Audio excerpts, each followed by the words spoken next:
Hey guys, it's Andy Fogarty from the AtHomeWelder.com, and I'm here for KingMetals.com, and today I'm going to show you a very cool project that you can use to sell to gas stations to secure their gas pumps. Now, why would you want to do this, you might ask? Well, believe it or not, this is an ongoing epidemic. People are stealing gas, like actually breaking into the gas pumps and stealing thousands and thousands of dollars of gas in a matter of minutes. Now, this security bar design I'm going to show you today is very simple to make. It's very minimal in its design, but it is incredibly powerful and secure for the gas pumps.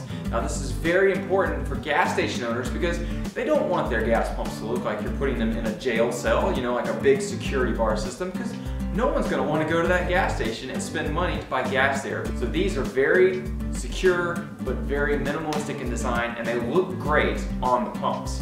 So let's get into this design right now so you can start building them and selling them to gas stations.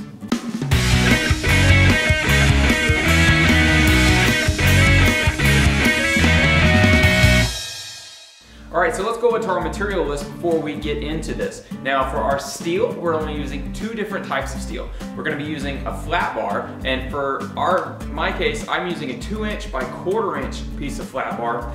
You can go a little bit thinner than this if you want. I wouldn't go much thinner than a 3/16. Remember, this is for security bars, so this needs to be pretty butch, pretty sturdy.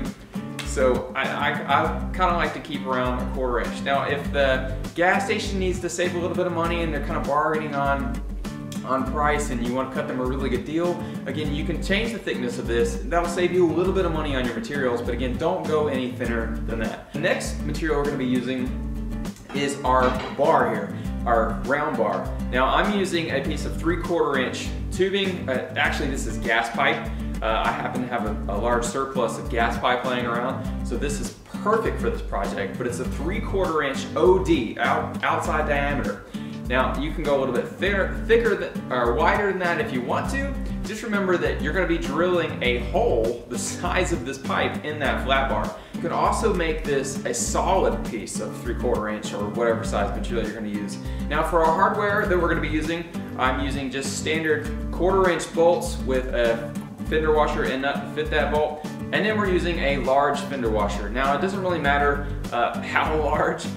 Really, the point of this washer is we're going to be welding this onto the ends of our 3/4" tube here. So whatever size tube you're using, you want to make sure you have a washer that's decently thick. You know, I know they have these larger washers and they're kind of thin and kind of flimsy, so you don't want to be too flimsy because when you're welding this, that heat is going to bend it and it's just not going to look good. And that's it for our material list. Now, let's get into the steps to building these security bars.